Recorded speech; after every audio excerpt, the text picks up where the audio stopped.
Hello, Empower Tribe. Welcome back to my channel. As promised, May is Mental Health Awareness Month, and I just want to do an intro video. We're going to dive a lot into mental health aspect this month. I personally had my fair share of issues when it comes to mental health. A lot of times it's stress related, and everybody has different tolerance when it comes to stress. And so I thought this will be a good time for us to really dive into it and really think about what aspect of our life is causing us stress so much so that it affects our mental health. Obviously, the last couple years hasn't been the best for all of us because of COVID, just so many changes that has been happening in a very short short time frame. And as human beings, we are not best at adapting to change, and just having so much change in a very short time can be very traumatic to some people. And obviously with COVID and not knowing initially what it is, and people die from it, and there are many types of situations that could cause mental stress, mental illness, and obviously with traumatic sudden deaths in our family doesn't help either. But I just wanted to look at my notes here, and obviously May is Mental Health Awareness Month, so I would like to dive, maybe every week we're going to have a different topic that we discuss. Some of the topics that's going to be covered is what causes mental health. I think it's very important for us to know what triggers mental health issues, so that way we can get in front of it and to prevent it from happening. The other topic is mental health genetic? A lot of us think that if somebody in our family have mental health, we are more susceptible. That is true, but there's also outside elements that can contribute to mental health issues. The other topic that we're going to dive into is what is trauma. I have talked a lot in my channel about trauma and how trauma affects you, and how trauma affects how you see the world, view the world, experience the world. And so it's good to dive into trauma. In fact, a lot of my healing came when I really understood what trauma was, because a lot of times towards the beginning of all the different things that's been happening to me, I did not understand what trauma was. I didn't know what trauma was. Trauma was a word that I thought was associated to like accidents, being hurt physically, and I'd never associate trauma to being an emotional thing that affects us. The other thing is all trauma the same? That's a very interesting question, because some people experience really bad, say, abuse in their life. And some people have grew up in a family where abuse is happening around them, maybe not to them.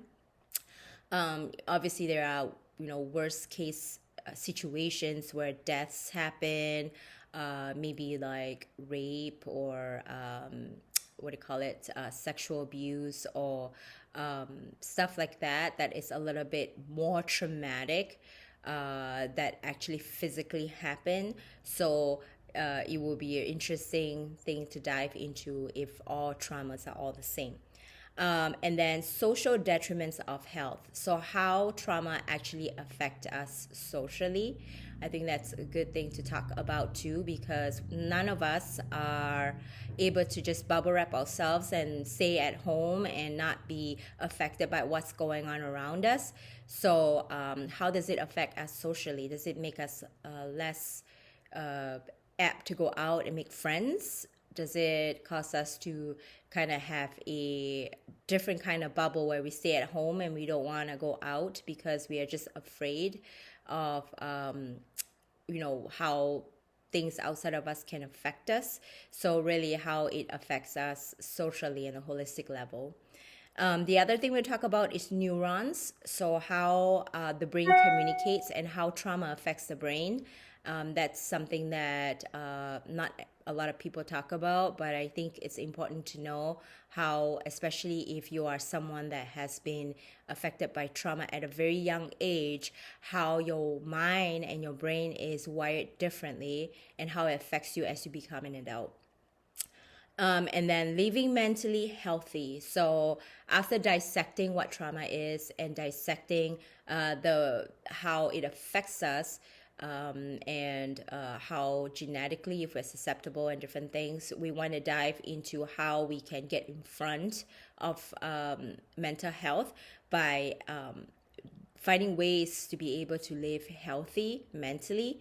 And obviously we are not immune to the stresses in our life, but we can definitely be in control of what we can be in control of, which is limiting our stress and how to do that.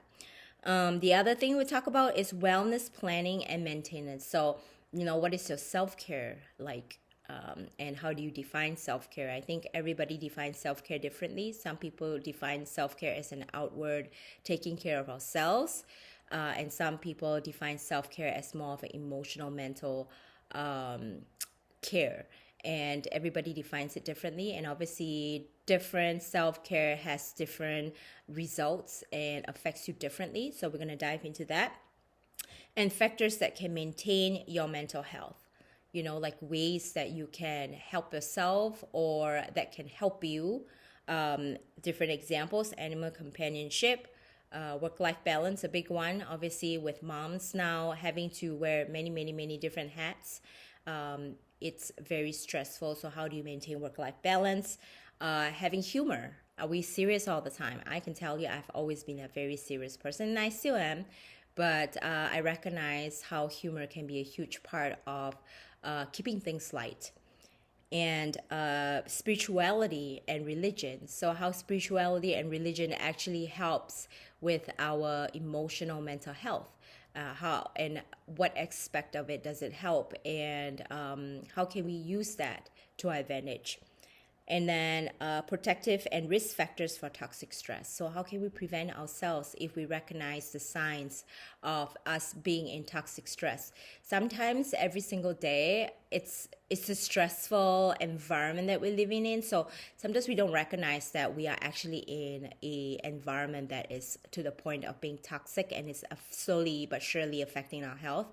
So how to recognize toxic stress and a toxic environment, and how to kind of essentially spiritually bubble wrapping yourself by armoring yourself with the tools to kind of prevent yourself from being affected by mental health because of that. And then we're going to share tips to boost your mental health, so that's coming up. And then recognizing why you need help with your mental health. I think some people don't recognize that they are affected mentally, and so they kind of get into a rut and not realizing that they are actually suffering from the effects of mental health issues. So it's very important for us to be able to identify what are some of the symptoms that is related to mental health. And I think that the more we can be able to be more mindful around how we physically feel or mentally feel, we can definitely get help sooner than later. And then how recovery is a journey. It's ongoing. Doesn't mean that it's a one time and it's done type of deal. I think mental health affects you more during different times of your life. Probably when it's more stressful, it's affecting you more, and when things are going well, it probably doesn't affect you as much. But none of us are going to be immune for it. If we experience it once, that it's not going to happen again. The reality is life happens, and we are going to have moments where we are affected. But it's important to know that it is going to be a journey, and there are going to be days that it's going to be better than some. But the goal is to have more of the better days than the low days. So these are just a few different topics that we would go into when we dive into the month of May on Mental Health Awareness Month. And I encourage you to follow me on this journey to dissect the different pieces. And hopefully it's going to help you in your mental health and help someone that you love that is suffering from mental health.